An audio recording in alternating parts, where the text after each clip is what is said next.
لا هەرکوێکەن و بینەری زوومن ئەمکانتان باش وردە تەپوتۆزی دوای کەوتنی ڕژێمەکەی ئەسەد لە دیمەشق ئەنیشێتەوە. شاندە دیبلۆماسیەکان دێن بۆ پایتەختی سووریا ئەحمەد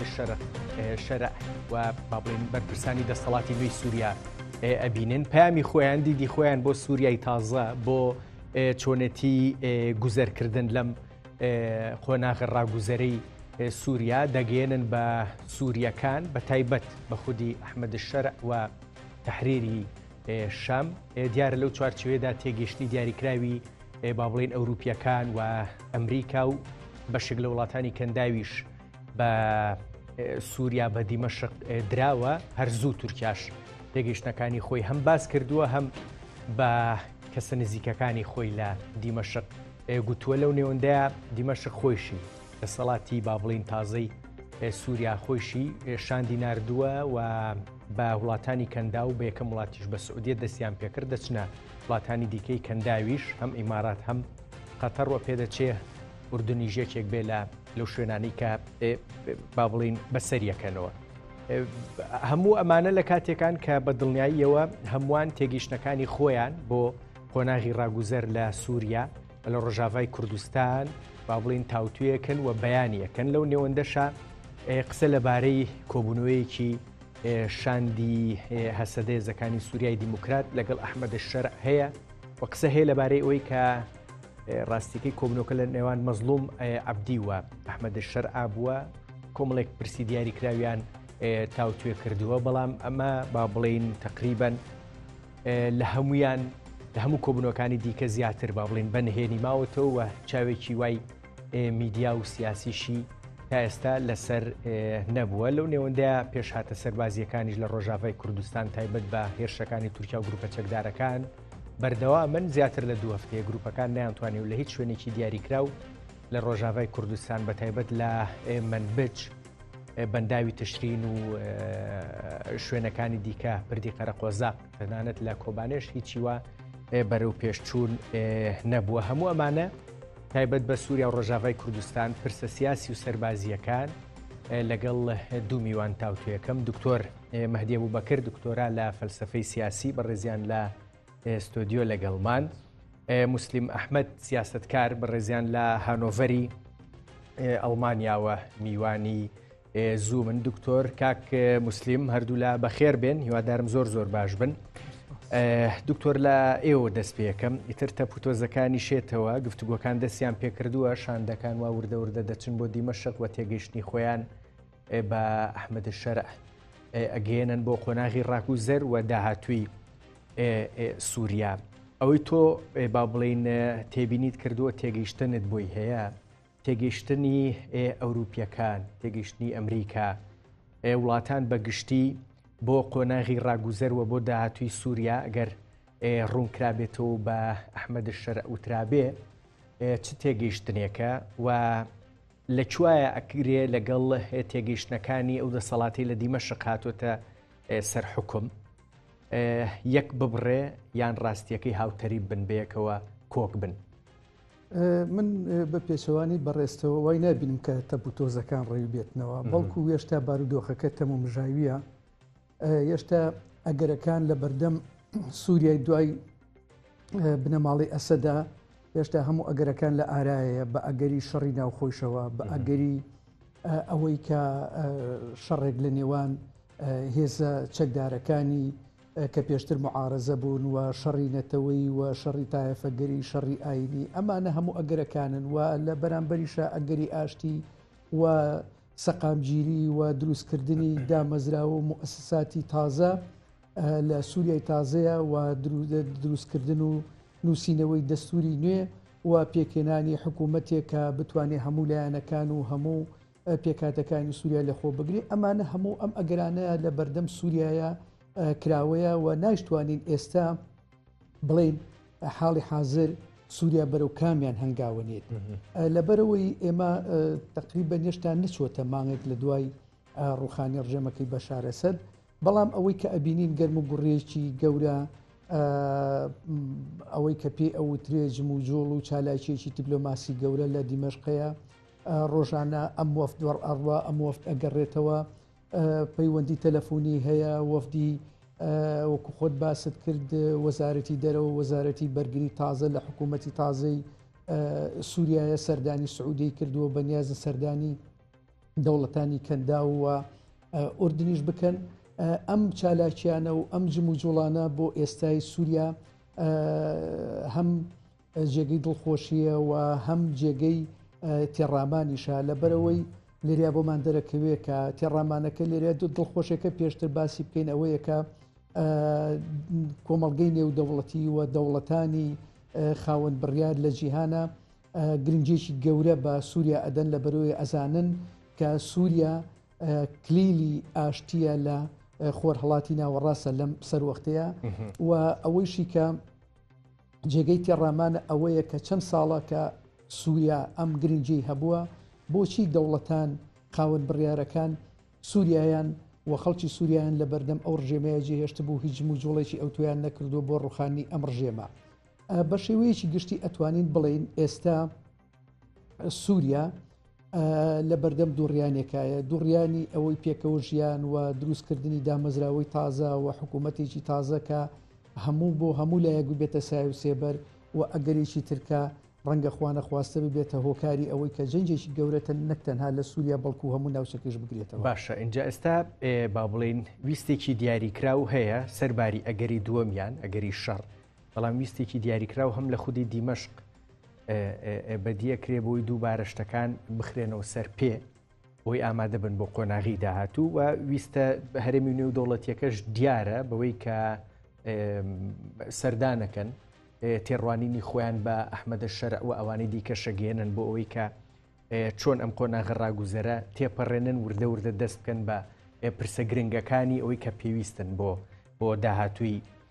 سووریا. لەو نێوەندا من پرسیارم کرد بەریەککەوتن لە تێگەیشتنی ئەمان و ئەوانە ئەبینی یان ڕاستیەکەی نان لە هێڵە گشتەکەیە بە نزیکەی هەردووچان گوتارێکی با بڵین ئارام نەرم و میان ڕەو بەدی ئەکرێ و هێڵێکی دیاریکراویش بۆ هەردوو لە تقریبەن مەیسەرە کە کاری لەسەر بکەن بە تایبەت سووریەکان کاری لەسەر بکەن بڕیاری 2254 نەتەوەیە گرتووەکان. ئەوەی کە بڵین بەریەککەوتن لە بیر و بۆ چوونەکانە هەبێ ڕەنگاوە هەندێکی نهێنی ناو کۆبوونەوەکان بێما گەمان لە وردەکاری نهێنی ناو کۆبوونەوەکان نییە بەڵام ئەگەر ئێمە وەکو چاودێرێک تەماشای بابەتەکە بکەین بە دڵنیاییەوە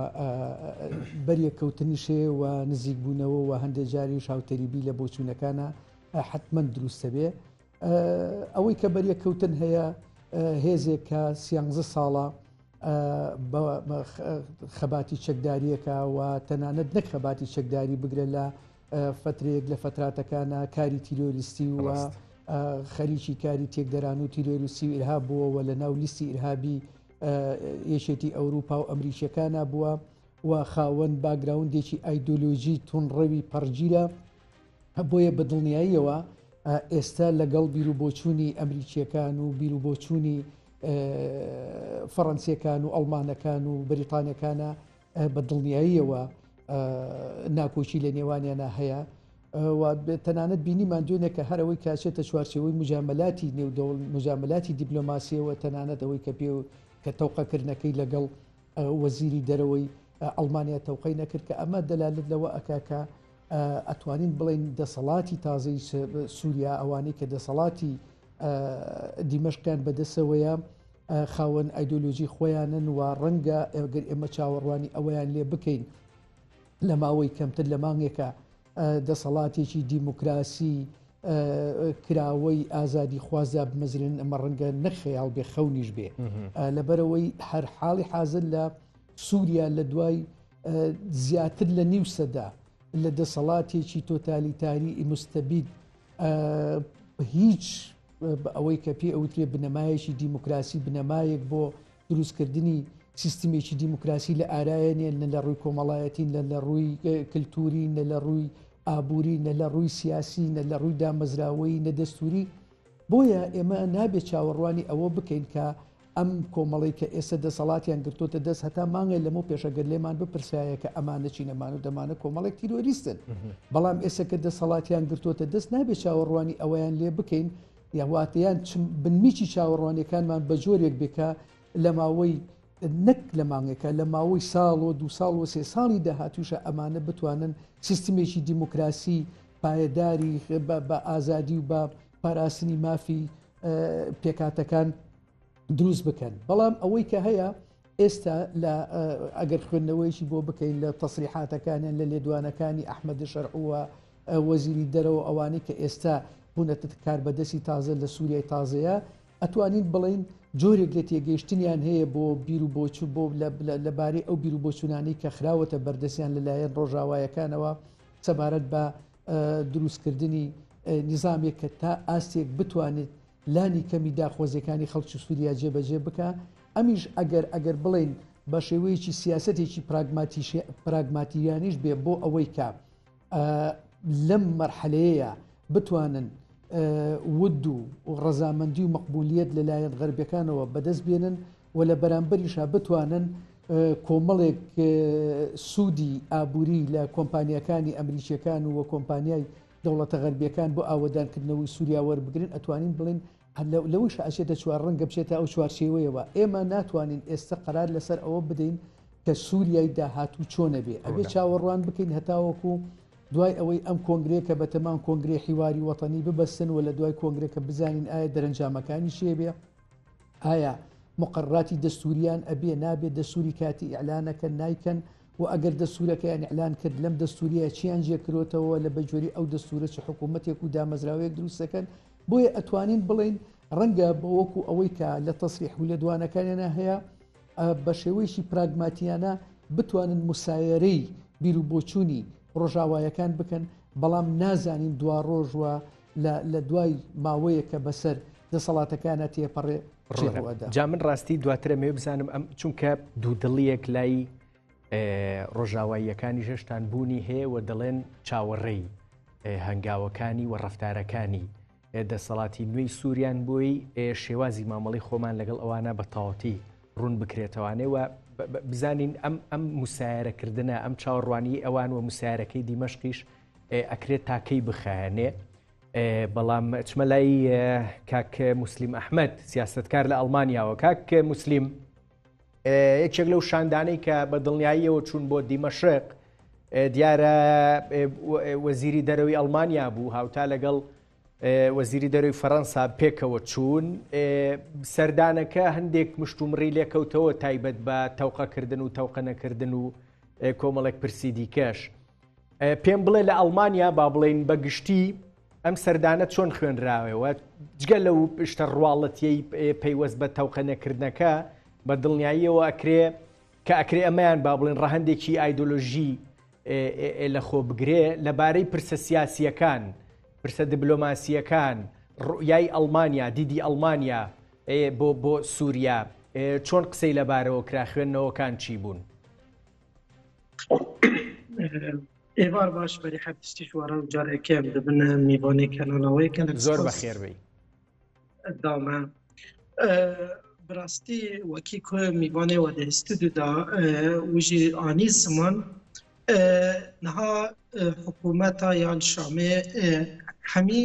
جاوێ هەمی دنیای و هەمی دەولەتێن کو بەرجەوەندی خەبسووریدا گرێدانە وەمزانین جی ئەوروپا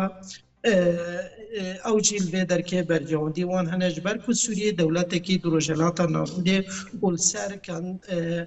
لەسەر دەریا یا سپیە و لەسەر ڕیا یا دنیای کو هەفدا گەری دەدێ تایبەتی کردین و فرۆتانە ناوبەرە ئاسیا و ئەوروپا داش بۆ وی هەوی ئەوە گەلێکی گرنگایی بێ دەرکێ دکن و گەلێک پەنابەرێن ڕۆژهەلاتە ناوبین و تایبەتی سووری لێ دەرکێنە ئەف هەمی ڕەوشە کول سووریە دقەومێ و ئەف حکوومەتە یا کو شەرع وێ برێبەت بێدارێ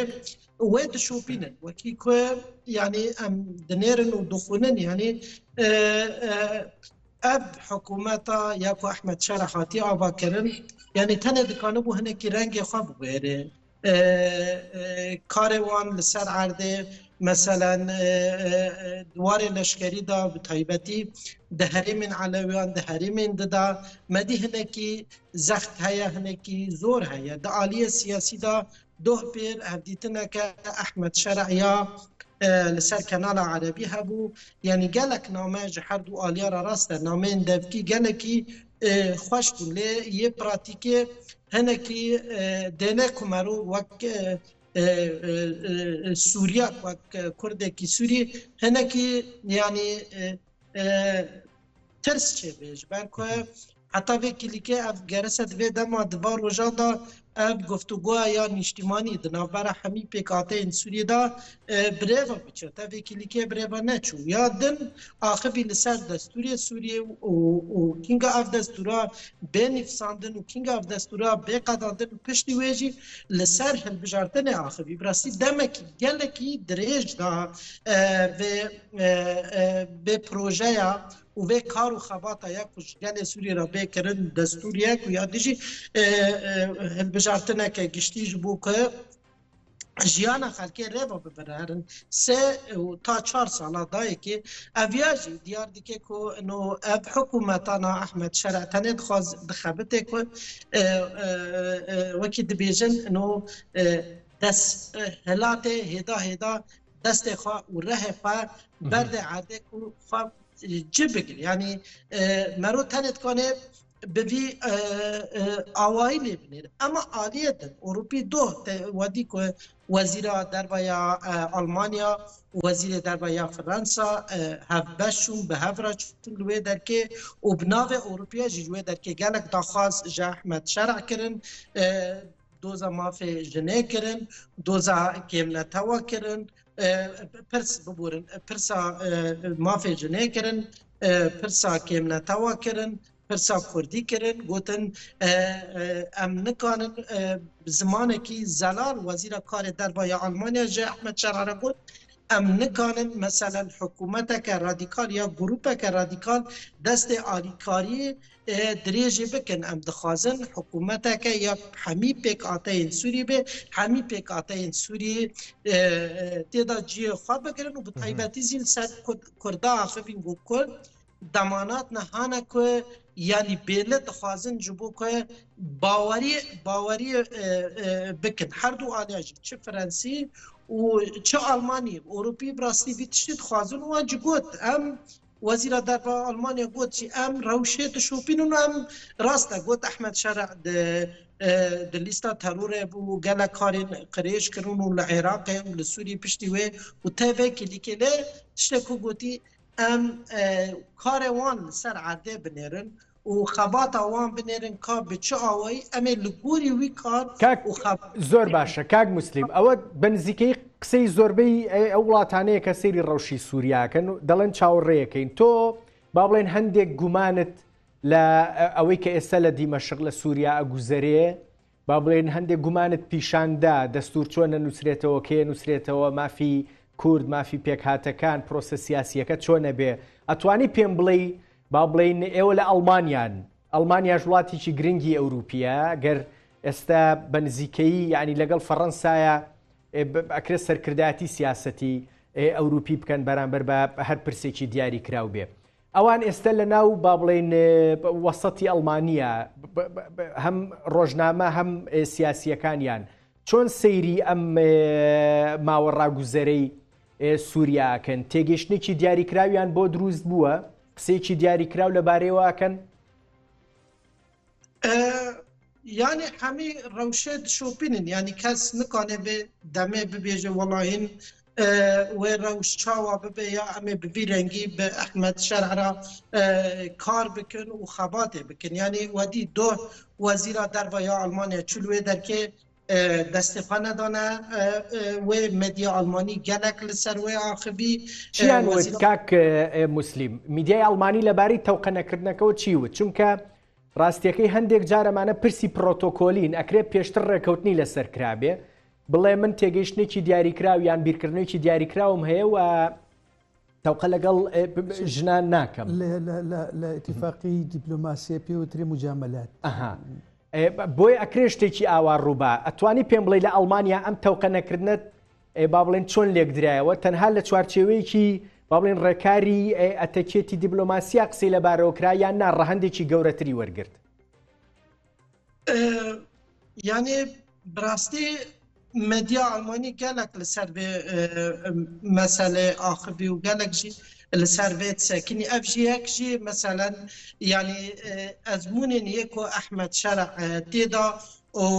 no ev hikûmeta çawa tev bigere ev hikûmeta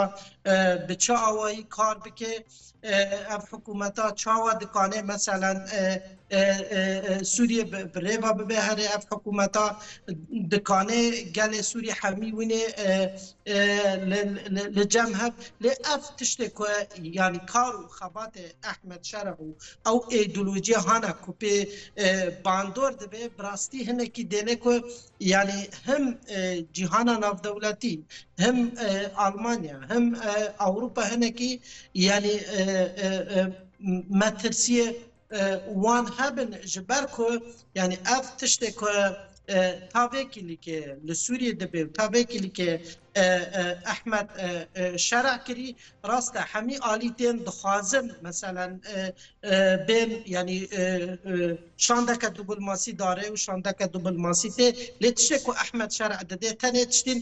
devkiye yanî tavêkî lîke merû nikane bibêje welahî wê çi bibe wê çi bike ji ber ku ser ev tiştê ku yanî diaxive û dibêje hinek tişt tersî wê hene meselen do pêr grûpeke leşkerî şande Swêdê em zanîn Swêdê jî taybetmendiyeka xwe heye durzîne we camêra rê wan kir û em nikanin we qebûl bikin û xwe radestî we bikin ta ku destûrê Sûriyê nîvsandin ta ku hilbijartinek nebe ça ku çareseriya wek Sûriyê nebe نایە دیارکردن ئەڤیا دیار دکێ و خەلک یعنی هەنێکی مەترسیە هەیە هەروەها لە عالیە کوردان بڤیا ئەوەی دەما بە کوردارە بە برێز مەزلوم عەبدێرە yani heta vekilike ne diyare gelo brez mezlum abdê bi Colanî ra rûniş lê rûne nişti yani جا ئەوە دێمە سەری کاک موسلیم بەڵام ڕاستیەکەی ئەخیر پرسیارەکەم بۆ ئەم هینەیان با بڵین ئەڵمانیا پرسی کوردی بە دیاریکراوی لەگەڵ ئەحمەد شەرع باس کردووە یان نا بە دیاریکراوی لە چوارچێوەی پێکهاتەکانی سووریایە باسی کردووە یان بە تایبەت باسی کوردیشی کردووە کەڵێم کورد مەبەستم ڕۆژاڤای کوردستانە وەکو هەم وەکوونەتەوە هەم وەکو جوگرافیا yani ev yani wezîra karê derve Almanya yani tiştê ku radhandî Kurd yani hewcedariya wan no bi baweriyakê hene gerese win baweriyakê bi Kurdan ku Kurd tevlî vê hikûmetê bibin û hikûmeta Almanya jî yani û Ewropa giştî jî got eno em dixwazin Sûriyeke ya Sûriya giştî peleke nû ji vê Sûriyê re vebe hemî pêkhateyên Sûriye ciyê xwe di vê Sûriyê çi biryara siyasî da çi diye leşkerî da çi aliyê aborî da çi di destûrê Sûriyê da zor rûne wek pêkhateya Kurd ya gelê Kurd ew jî têda ciyê xwe bigirin bi rastî gorî ku medya çiya Kurdî û çiya Almanî daxuyanî kirin ku eno ev pirsa hatiye kirine ev tişta jî li Ehmed Şerec hatiye tekez kirine û mercê Ewropiyan jî işte ew ku destê alîkarî dirêjî Ehmed Şerec bikin ne ku hikûmeteke bi rengekî wek hikûmeteke ku îdeolojiya Ehmed Şerec di xewn û xeyalê xwe da pê difikire ku yeke radîkal yeke îslamî yeke neviyên Hesen il-Benna ne wan got em ê destê alîkarî dirêjî we bikin dema ku win bi divê ezmûniyê da zor rûne zor rûne زۆر ڕوونە کاک موسلیم دکتۆر مەهدی پەیامی با بڵێن ئەوروپیەکان پەیامی ڕۆژاوا بەگشتی کە دەگا بە ئەحمەد شەرع بە ئەوانەی کە ئێستا لە سووریایی با بڵێن نوێیە دەسەڵاتیان گرتووەتە دەست هەندێک بەهێڵی گشتی باسەکەن ئەم هێڵە گشتیانە بمانێ و نەمانەوێ بۆ پێکهاتەکانی سووریا و بە تایبەتی ژێمەگەر قسە لەباری کوردەوە بکەین پرسی ئەرێنی و گرنگن تۆ لەو چوارچێوەیە لەو پەیامانەی کە ئەڵمانیەکان فەڕەنسیەکان تەنانەت باربارە ئەمریکا ئەکرێت لە وڵاتانی کەنداویش بە سووریا گەیشت بێ بە ئەحمەد شەرع گەیشت بێ لەکوایە ئەکرێ ئەرێنی بێ بۆ کورد لە ڕۆژاوای کوردستان و ئەکرێ با بڵین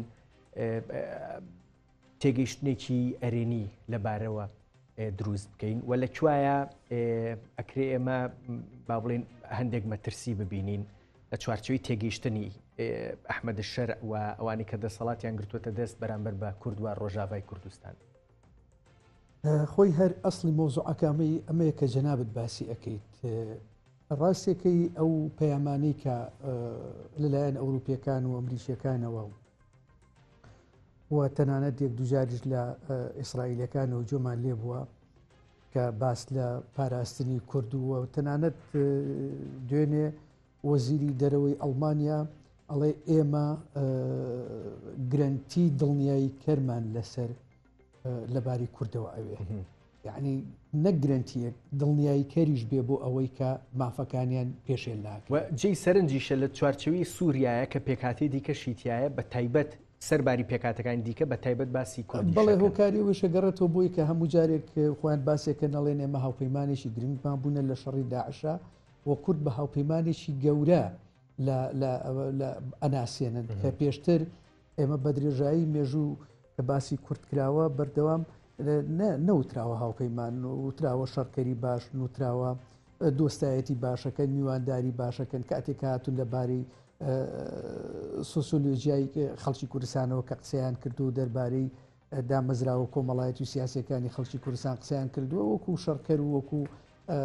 چەکداری باش ناویان بردوین و تەنانەت ئەگەر لە بیرمان بێت لە شەڕی داعشە چەندین لێدوانمان گوێ لێ بوو کە باسی پێشمەرگە ئەکراوەکو شەڕکەر و چەکدار و مقاتلی ئازا باس ئەکران، بەڵام ئەوەی جێگەی سەرنجە ئێستا ئەوان زۆر تەرکیزەکەنە سەرەوەی کە کوردەکانی سووریا و ڕۆژاوە هاوپەیمانی ئەوانن کە ئەم لێدوانانە لێدوانی زۆر باشن و ئەتوانێت بینایی لەسەر بکرێ، بەڵام ئەمە تەنها بۆ خۆی بەس نییە بەڵکو پێویستە لەسەر زەوی لەسەر ئەرز ئەم وڵاتانە پشتیوانی ڕۆژاوای کوردستان بکەن و پشتیوانی مافەکانی خەڵکی کوردستانی ڕۆژاوا بکەن. بەڵام ئەوەی بە بڕای من ڕاشکاوانە پێت بڵێم من ئەو مەترسی کە ئەیبینم زیاتر مەترسیەکە لە سەر ئاستی ناوخۆی ڕۆژاوای کوردستان و لەسەر ئاستی سووریایە ئەیبینم واتە ئاسی دەسەڵاتدارانی تازەی سووریا. من هیچ کێشەیەک نابینم لەوەی کە ئەو لێدوانانە هەن لێدوانی زۆر باشن و توانێت بینایشان لەسەر بکرێت، بەڵام وەکوتمە و لێدوانکردنی کرد لە ڕووی کردداریەوە لە ڕووی کردداریەوە وەستاوەتە سەر دوو پایی گرنگ هیچیشیان ناوخۆی ڕۆژاوای کوردستانە چەندێک پەیەدە و ئەو هێزانەی لە دەوروبەری پەیەدە کۆبوونەتەوە و قەسەد ئەتوانن ئاشتەوایی ناوخۆی لەگەڵ هێزەکانی تری دەرەوەی خۆیانە بە تایبەتی هێزەکانی ئەنەکەسەوانەیە ئاشتەوایی دروست بکەن و بتوانن پێکەوە وەکو کورد بستنە دانووسانەکان لەگەڵ حکوومەتی تازەی دیمەشقا. بەداخەوە ئەوەی کە تاوەکو ئێستا هەیە ڕاستە دانیشتنێک لە نێوانیان ناکراوە، بەڵام ئەڵێن لێک تێگەیشتن و لێک نزیکبوونەوە هەیە، بەڵام ئەم ئەم لێک تێگەیشتن و لێک نزیکبوونەوەیە تاوەکو ئێستا لەسەر ئێمە وەکو کردداری شتێکمان نەبینیوەوە. قسەیەکیش هەیە کە گوایە مەزڵوم عەبدی داوای یارمەتی لە هێزە سیاسەکانەوە بە تایبەتی سەرکردایەتی سیاسی هەرێمی کوردستان کردووە کە هاوکاریان بێ لە یەخستنەوەی ماڵی کورد لە ڕۆژاوای کوردستانە و ئەوانیش دیارە بەرخوردێکی باشیان هەبووە و وەکو خۆیان باسیەکەن هەوڵیان داوە کە ئەنە کەسە لە پەیەدە و لە هێزەکانی دەوروبەری پەیەدە نزیک بکەنەوە و وەکو خۆیان باسیشی ئەکەن کە گوایە پەیوەندیان لەگەڵ دیمەشقا کردووە لەگەڵ ئەنقەرەیە کردووە لەگەڵ واشنتۆنا کردووە بۆ ئەوەی کە ڕێز لە مافەکانی کورد بگیرەوە مافەکانی کورد پێشێل نەکرێ. ئەمە لایەکی مەترسیەکەی. یەکێکتر لە مەترسیەکان من بە ڕاشکاوانە پێت بڵێم ئەوەیە من لێدوانەکانی بەڕێوەبەرایەتی خۆسەر لە هەندێک شوێنە بەڕاستی بە مەترسی ئەبینم لە نمونە بە مەترسی ئەبینم. بۆ نمونە هەموو هێزێک کاتێکە ئەچێتە دانووسان دەوایان لە ئامادەکردنایە بۆ مفاوەزات و گفتوگۆکردن ئەوانەی کە داوای ئەکا ئەو داواکاریە سیاسیانی کە هەیەی ئەو داواکاریانەی کە دامەزراوانی کە هەیەی داواکاریەکانی خۆی پێشکەشەکە و داواک لە پێشتر ئەرزیەتێک ئەخڵقێنێ بۆ ئەو داواکاریانەی خۆی واڵێ من 1 2 3 4 ئەوانم ئەوێ بەڵام ئەوەی کە جێگەی سەرنجە بەڕێوەبەرایەتی خۆسەر ئەڵێ باسی ئەو شتاناکەن کە نایەنەوێ فیدرالیمان ناوێ کۆنفیدرالیمان ناوێ جیابوونەوەمان ناوێ ئەو باسی ئەواناکەن کە نایەنەوێ یەک تێگەشتن هەیە دکتۆر بۆی کە بۆ ئەم قۆناغە ڕاستیەکەی ئەیانەوێ خاڵێکی دیاریکراونێن بەدەستەوە و قۆناغ با بڵین شتێکی وان نەکەن ببوورە ئەتوانێت جیابوونەوەی نەوێ بەڵام نەڵێ جیابوونەوەم ناوێ لەبەر لەسەر خۆی نیکاتە ماڵ ئەتوانێت بڵێ کۆنفیدرالیم ناوێ کۆنفیدرالی نەوێ فیدرالیشی نەوێ ئۆتۆنۆمیشی نەوێ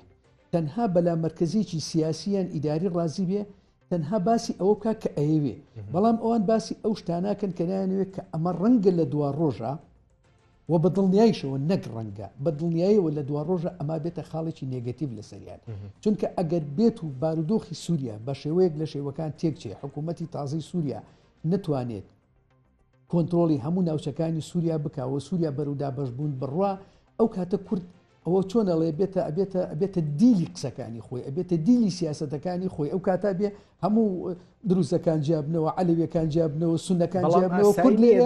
کورد لێریا ببێتە میراتگیری دیمەشقیانی بەڕاستی ئاسایی نییە تۆ بە پێی قۆناغەکە ڕاستیەکەی ویستەکانت و ئامانجەکانیشت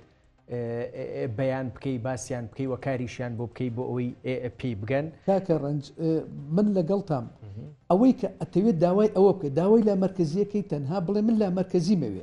بەڵام باسی بەڵێ مەڵێ من جیابوونەوەم ناوێت هەرچەند هێشتا زووە بۆ ئەوەی کە گفتوگویەکی دیاریکرا و لەو بارەی ئەمە وەکو پێم وتی ئەمە یەکێک لە مەترسیەکان یەکێکی تر لە مەترسیەکان ئەوەیە کە تاوەکو ئێستا ئەوەی کە جۆمان لێبێ ئەوەنەیە کە ئێمە جۆمان لە ڕۆژاوایەکانە بێت لە ئەڵمانیەکان لە فەڕەنسیەکان لە ئەمریکیەکان تەنانەت لە ئیسرائیلەکانە بێت کە باسی کورد دەکەن لە ڕۆژاوە خۆیانونە باسی کورد ناکەن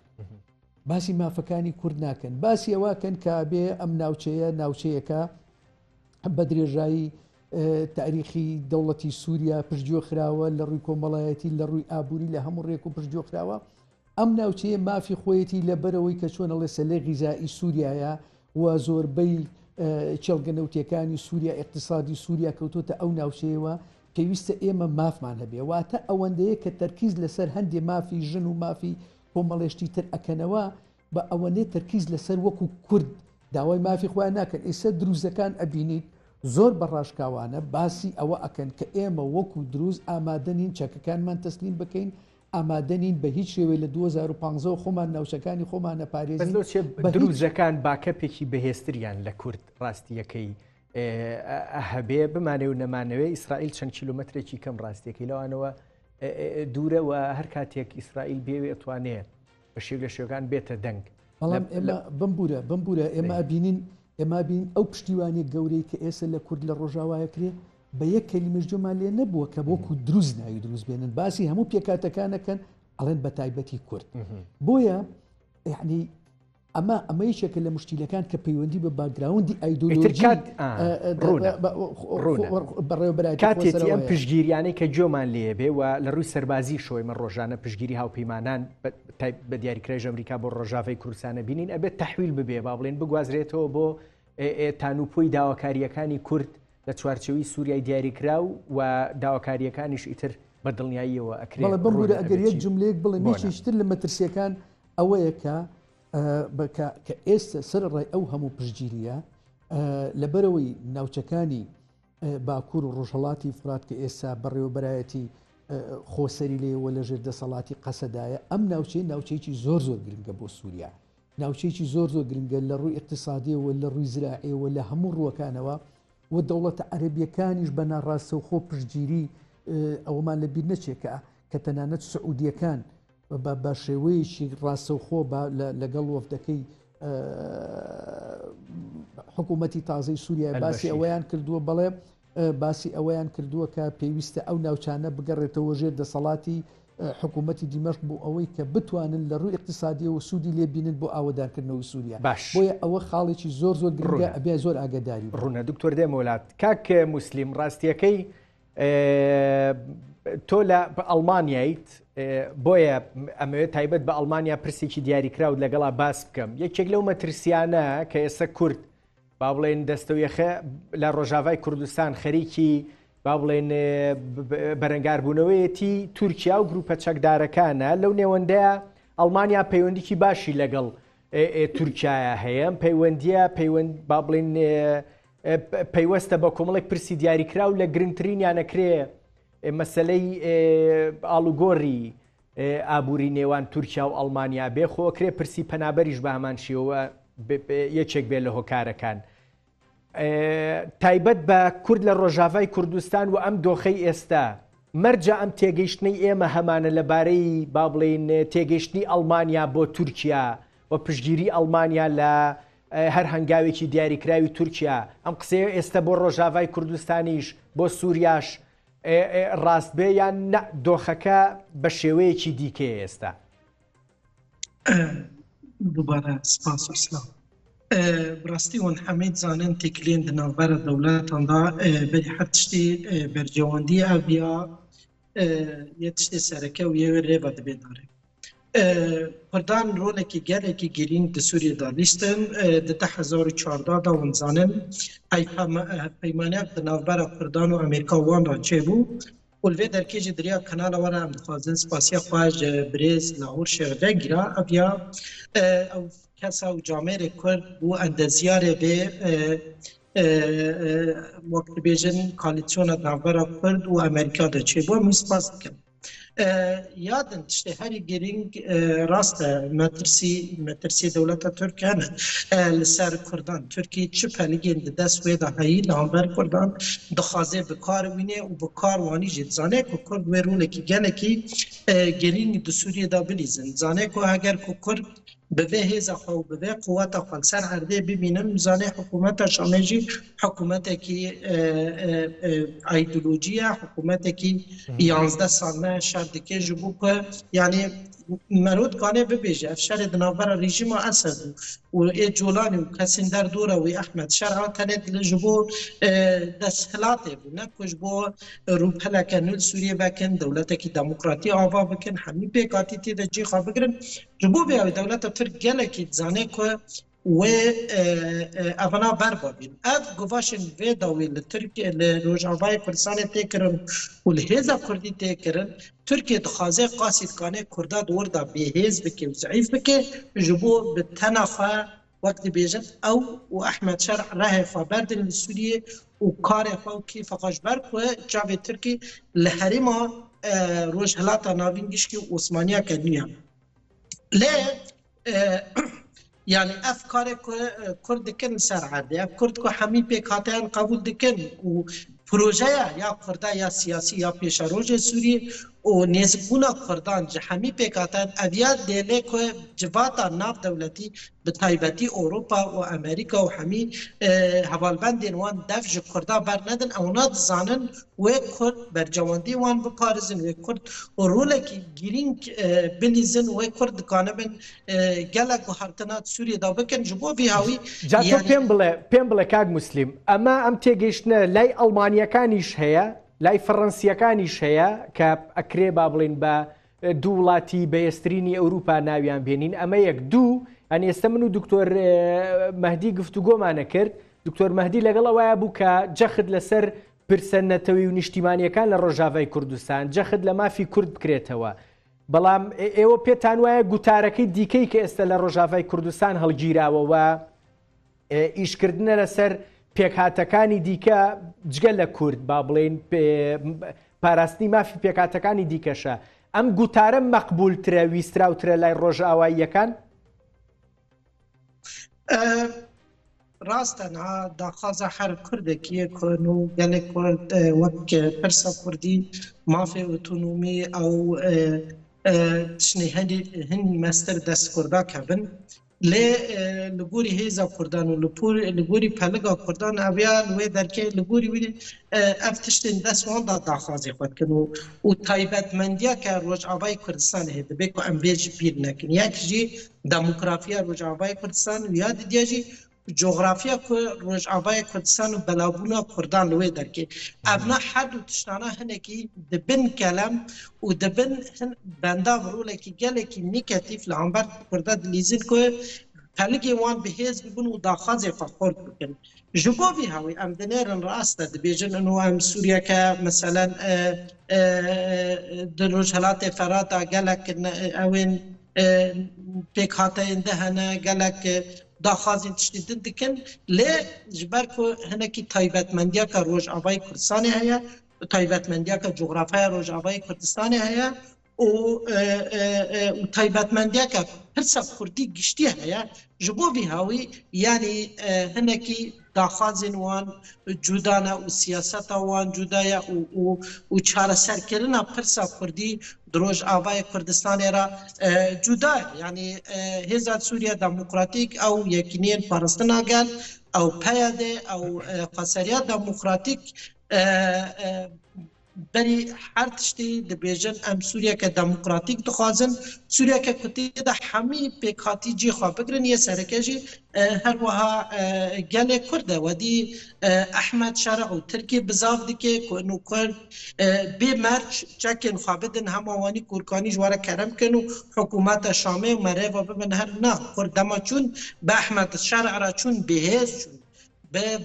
به قوت چون بفین چون ویرا رونشتن جبر کو یک حریمت بین کنترول آوان دا گلک گرینگ و استراتیجیک دولمندیه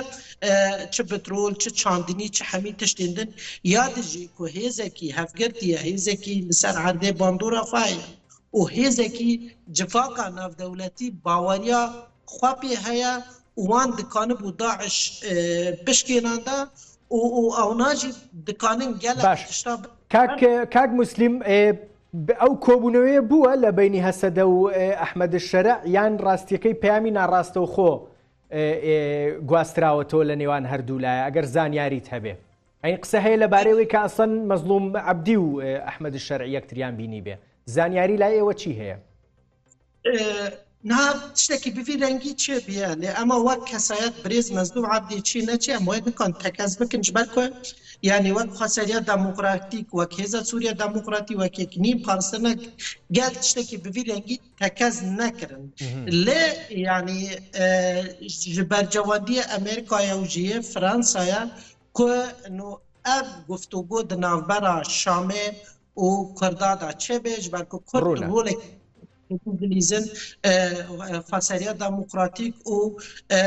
هزا سوريا ديمقراطيك رولك گلك گرینگ د سوريا دا دلیزن عرب مثلا دولة كندافية عربية مصر او ناجي هناك وقت تدلن يعني هناك بترسل جبركو اف حكوماتها هناك بتركي وبسياسة تركي وبابراهيم الاسلام باندور دبي جبر جواندي وانا هناك مثلا دعالي سياسي دا دعالي عبوري دا پشتگیری هێزە سووریا دموکراتیک بێکردن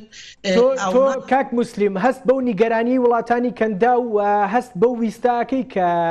ڕاستیەکەی کورد لە ڕۆژاوای کوردستان هێشتان کارتێک بێ بەدەست وڵاتانی کەنداویشەوە سەرباری ئەمریکا و هەر شوێنێکی دیکەش کە ڕاستیەکەی بێوێ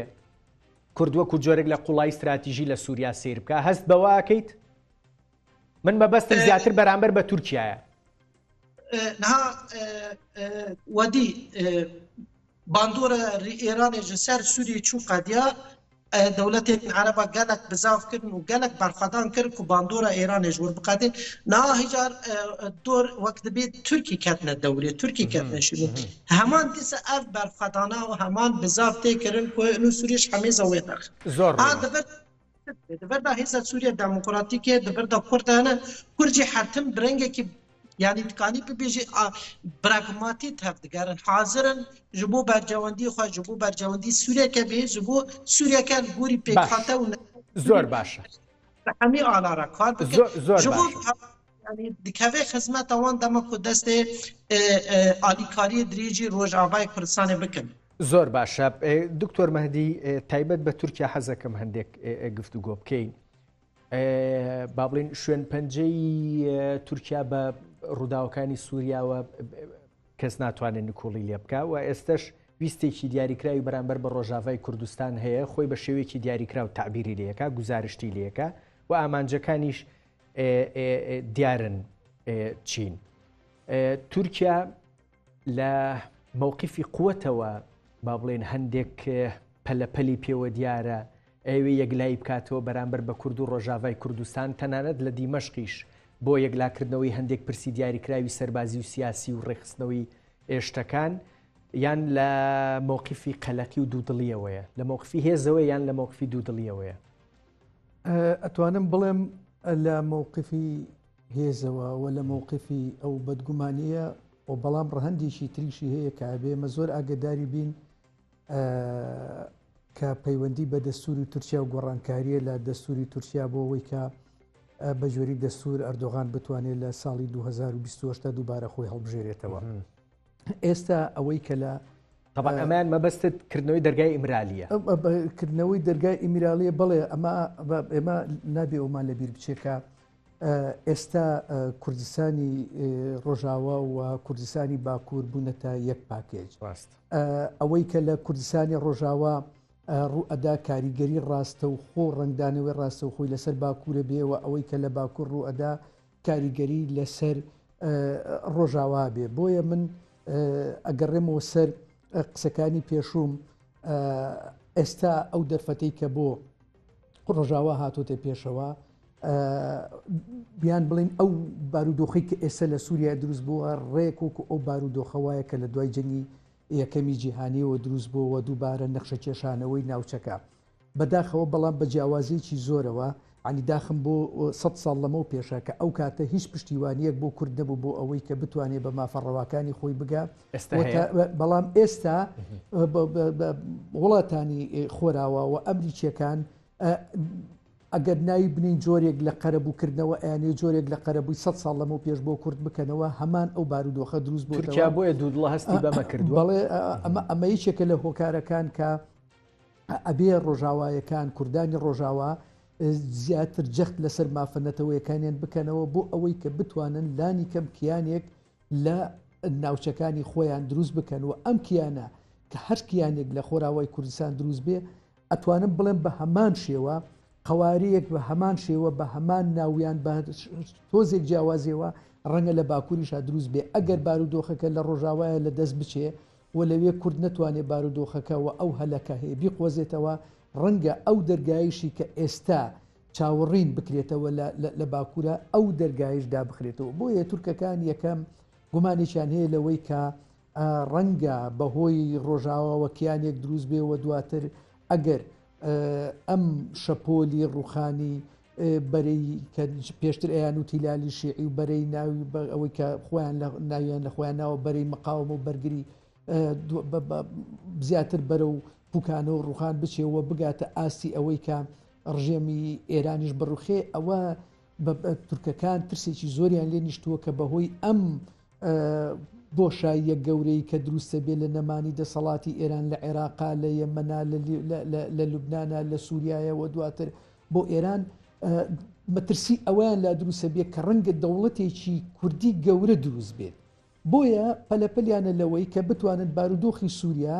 بە کوردەکانی سووریا و ڕۆژاوای کوردستان بە جۆرێک تورکەکان لەوە تێگەیشتون کە ناتوانن ئەو بەڕێوەبەرایەتی کۆتایی پێبێنن لەوە تێگەیشتون بەڵام ئەیانەوێت بە شێوەیەک بێ کە لانی کەم لەگەڵ بەشێکی لەگەڵ بەشێک لە داخوازیەکانی تورکیایە بگونجێ لەگەڵ بەشێک لە ئەو شەرت و شروتانەی کە تورکەکان دایان ناوە بگونجێ بۆ ئەوەی کە لانی کەم بتوانن ئەگەر ئەم پرۆسی ئاشتی کە ئێستا لە تورکیایە وردە خەریکە دەست پێ ئەکا بتوانن شتێک دروست بێ لە ڕۆژاوای کوردستانە کە دواتر لە باکوور داوای لەوە زیاتر نەکەن بۆیە ئەبێ ئەوەمان لەبیر بێ کە ئێستا کوردانی باکوور و کوردانی ڕۆژئاوا و ئەتوانم بڵێم بە دەرەجەیەکی کەمتر کوردانی عێراق و کوردانی ڕۆژهەڵاتی کوردستانیش ئێستا کەوتونەتە بەردەم چارەنووسێکەوە کە ڕەنگە ئەم هەلێک کە ئێستا هەڵکەوتووە بۆ 100 ساڵیکە دووبارە هەڵ نەکەوێتەوە بۆیە ئەبێ زۆر بەوردی مامەڵی لەگەڵا بکرێ و ئەبێ برادرانی قەندیلیش ئاگداری ئەوە بنکە لەوە زیاتر دەستەخەنە ناو کاروباری کوردانی سووریاوە و هەندێک لەو لێدوانانیشان کەم کەنەوە کە ڕوخانی ڕژێمی دیمەشقۆوانە بە پیلان جێڕی سەرمایهداری جیهانی ناوە بەندەوان پشتگیری دەکەن تۆ بە ڕوونە کاک موسلیم ئەخیر پرسیار بۆ ئێوە ئەتوانی لە چوارچەوەی با بڵێن بەگشتی ئەوروپیەکان و ئەڵمانیاش بە تایبەتی نیگەرانن لە هەڵوێست و با بڵێن ڕەفتاری تورکیا لەگەڵ ڕۆژاوای کوردستان و هێرشەکان و بۆردومانەکان یان چۆن لەم پرسا ڕوانن ئەگەر بە کورتی پێم بڵێ سواس دەکەم کاتم کەمە سپاس بەری حەز بەرسەبەتە بدەم ئەسیێبی دکەم یعنی هەنێکی دەبێت هەنێک من بەرسەبەتە هەنێکی ji bo ku ez bi pirsê zerabayê Sûranî zêde tê negîştim ez ê vî dikim programên bê de ya pirsa û henekî tê de zerabayê kurmancî tê heve beser çav bidim ji ber ku ez çiqas guhdar dikim dixwazim hinek pirsê giran tê ji bo vî wî bersiv jî nexweş dihat lêborîna xwat xwe از کیف خواهشم بو میبانه و براستی یعنی ترکی مبر آنی زمان ترکی چه پهلی که ده سوی ده هیپ کارتینیت و کاروانی جبو که رولا کردان ضعیف بکه دو پیر بری وادی که اردوغان گو از کردان اگر یاوی چکی خواه دست بکن یا جی از وانا به تبا چکی خواه پیخم عرده ما برسف که هیرو امریکا يعني قاعده كفا لقوباني تشيدكي لبندابا تشريني تشيدكي لبرا قراقوزاغي تشيدكي لباجار سريني تشيدكي مدي كرد لسر عفده او فروكين بچوكين بي بيلوت لباجار مابوكا بوم بجي گلک بپیش کردن گلک سرکفتن بخارا آوانین آلمانیا بری به وزیر کار در با آلمانیا چون ترکی جی هنک رگاندن ترکی و رگاندن عربی نیزی یا ترکی اخافتن وزیر کار در با آلمانی هنکی ترس ورگراندن لی هنوست یعنی تکانی ببیجی حتی ویکی که گوری که برجواندی ترکیه و اروپا به هفره هنه لی هنکی پوزیتیو بول گوری برجواندی کرد بول گوری برجواندی و روز آوا بوج برکو اردوغان دخواست اپراسیونه که بجاهی دست پی بکه و روز هوای کردستان جو و هوله را بکه ام دنیرن که تنسیوی تشتیبو که امریکا یعنی و فرانسیا و هر وها اوروپی جد پشتوان دا هفدیتنک دنابرا قصده و جولانی دا